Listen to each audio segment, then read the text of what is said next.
सम्राट अशोक की लाट जो है उसे नोट पे रखना चाहिए था।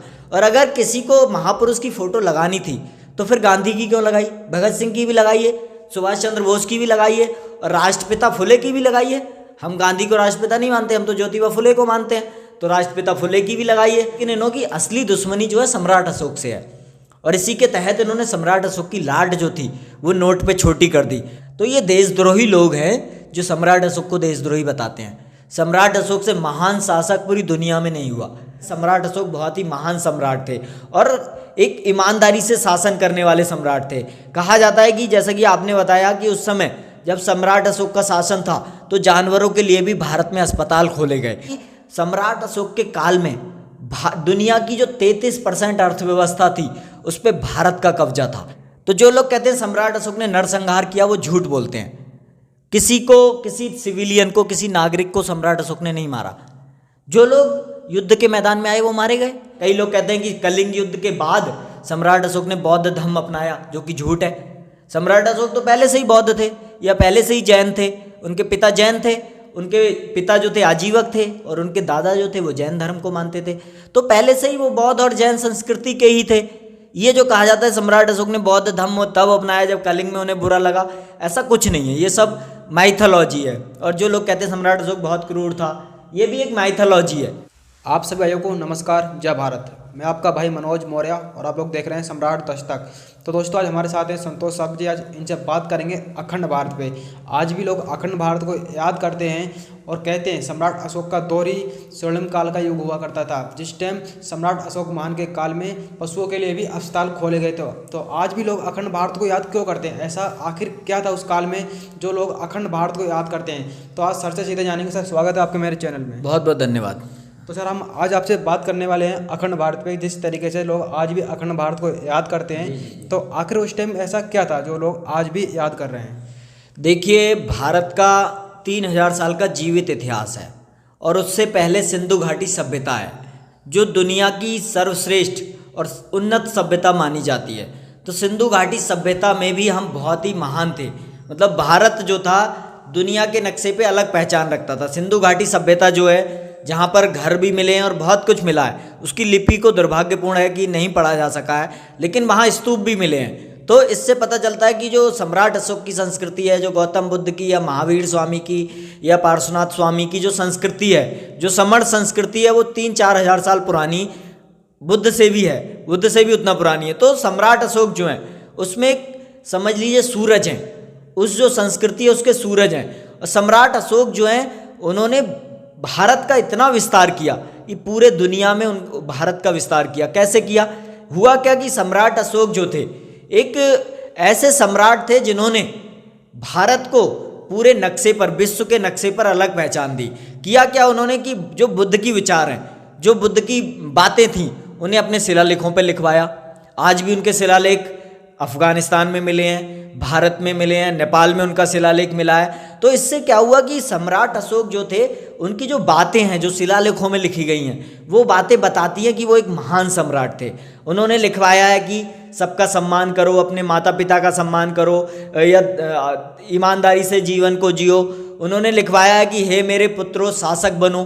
तो इतनी इतनी अच्छी बातें उन्होंने लिखवाई हैं। धम्म के उन्होंने जो बुद्ध के सूत्र हैं उन्हें लिखवाया हुआ है। तो ये जो चीज़ें लिखवाई हैं उन्होंने, तो उन चीज़ों को पढ़ के ये पता चलता है कि सम्राट अशोक बहुत ही महान सम्राट थे और एक ईमानदारी से शासन करने वाले सम्राट थे। कहा जाता है कि जैसा कि आपने बताया कि उस समय जब सम्राट अशोक का शासन था तो जानवरों के लिए भी भारत में अस्पताल खोले गए। जो ग्रैंड ट्रंक रोड, जिसे आज जीटी रोड कहते हैं, जो कि सम्राट चंद्रगुप्त मौर्य के द्वारा बनाई गई, उस grand trunk road, GT road के दोनों तरफ उन्होंने धर्मशालाएं बनवाई जहाँ पर कोई यात्री जा रहा है तो रुक सकता था। सराय बनवाए, जानवरों के लिए अस्पताल बनवाए, पानी की व्यवस्था की। तो ऐसी व्यवस्था उन्होंने विकसित की कि उन्हें दुनिया का महानतम सम्राट कहा जाता है। और भारत आज जितना है इससे 3 गुना क्षेत्रफल था सम्राट अशोक का। एक और बहुत बड़ा कारण है कि सम्राट अशोक के काल को स्वर्णिम काल कहा जाता है। एक अर्थशास्त्री अमर्त्य सेन, जिन्हें नोबेल प्राइज भी मिला है अर्थशास्त्र के लिए, उनका कहना है कि सम्राट अशोक के काल में दुनिया की जो 33% अर्थव्यवस्था थी उस पर भारत का कब्जा था। ये बहुत बड़ा कारण है कि उन्हें बहुत महान सम्राट या उनके भारत को, जो अखंड भारत था, उसे महान कहा जाता है।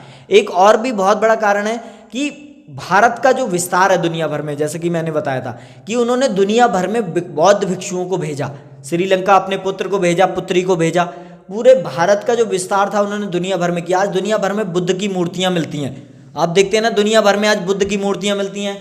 आज चाइना में, जापान में जो बुद्ध की संस्कृति मिलती है। तो ये सब जो विस्तार है भारत का, ये बहुत बड़ा था और ये विस्तार जो है सम्राट अशोक ने किया, इसलिए अखंड भारत को बहुत महान माना जाता है।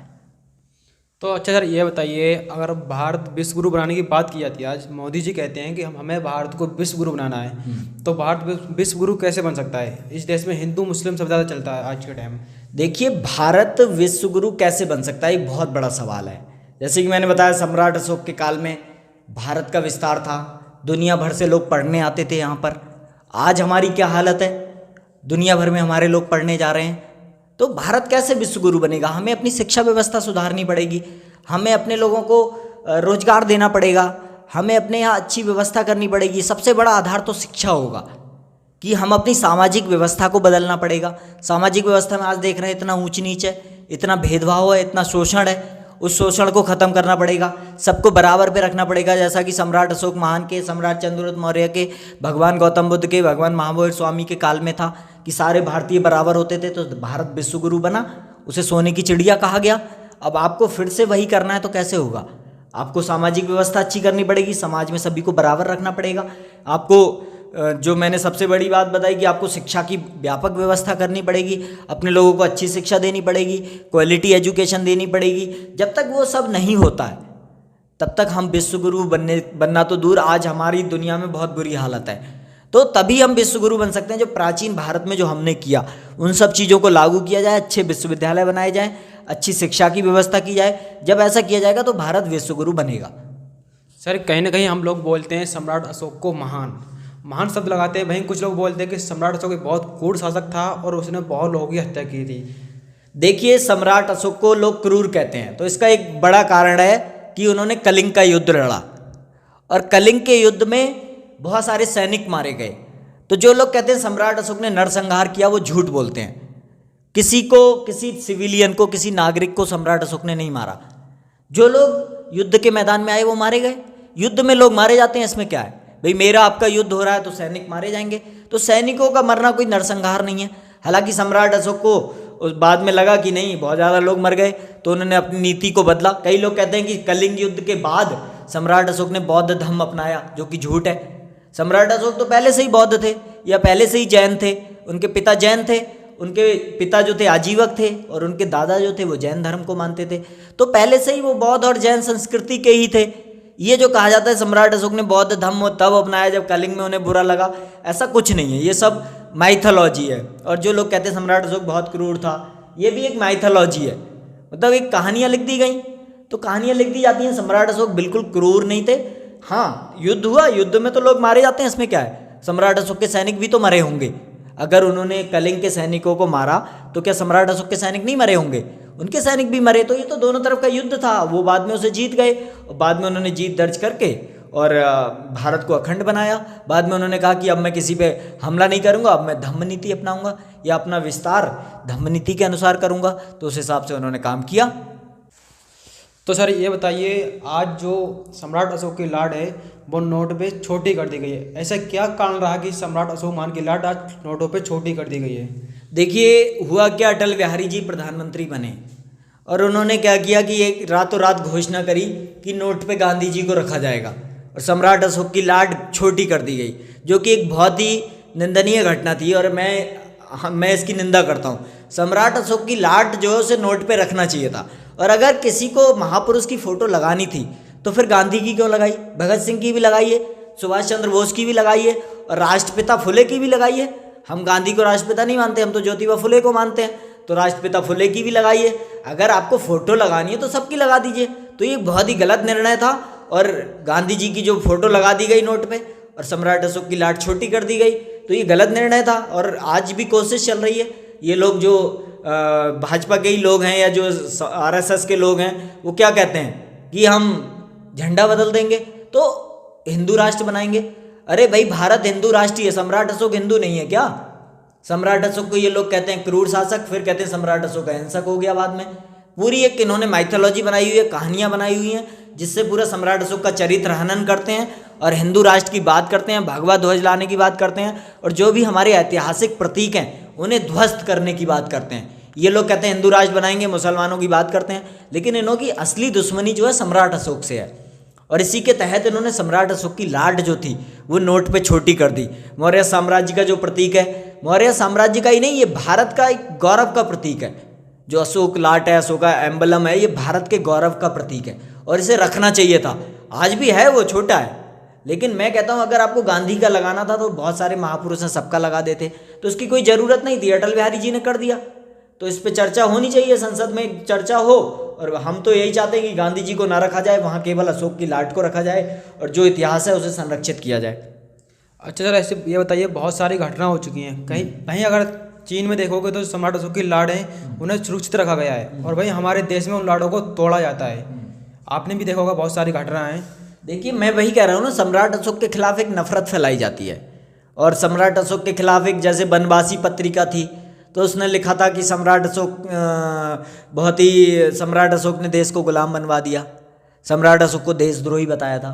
तो ये देशद्रोही लोग हैं जो सम्राट अशोक को देशद्रोही बताते हैं। सम्राट अशोक से महान शासक पूरी दुनिया में नहीं हुआ, पूरी दुनिया सम्राट अशोक को मानती है। सम्राट चंद्रगुप्त मौर्य ने जो साम्राज्य बनाया उसे भी दोगुना किया, मतलब अपने दादा से भी महापराक्रमी हुआ, अपने पिता से भी पराक्रमी हुआ। और भारत को, जो आज भारत आप देखते हैं, जिस अखंड भारत की ये लोग बात करते हैं वो सम्राट अशोक का भारत ही तो है। अखंड भारत की तो बात करते हैं, सम्राट अशोक की बात नहीं करते। नालंदा की बात करते हैं लेकिन बुद्ध की बात नहीं करते। तो ये चालाक लोग हैं जो बड़ी चालाकी से आपको साइड करने की कोशिश करते हैं। तो इसका समाधान यही है कि आप जागरूक रहिए और अपना लेखन कीजिए, अपनी जो संस्कृति है उसका संरक्षण कीजिए, अपना जो भारत, प्राचीन भारत है उसका संरक्षण कीजिए। दूसरा तो नहीं करेगा तो हमारे जो पिछड़े दलित आदिवासी लोग हैं उन्हें ही संरक्षण करना पड़ेगा। चूँकि वो शिक्षा में नहीं है, वो संस्थानों में नहीं है, तो कुछ भी कर देते हैं ये लोग। तो इस पर चर्चा तभी हो सकती है जब हम लोग आगे बढ़ेंगे। चलिए, बहुत बहुत धन्यवाद सर हमारे साथ बात करने के लिए। धन्यवाद।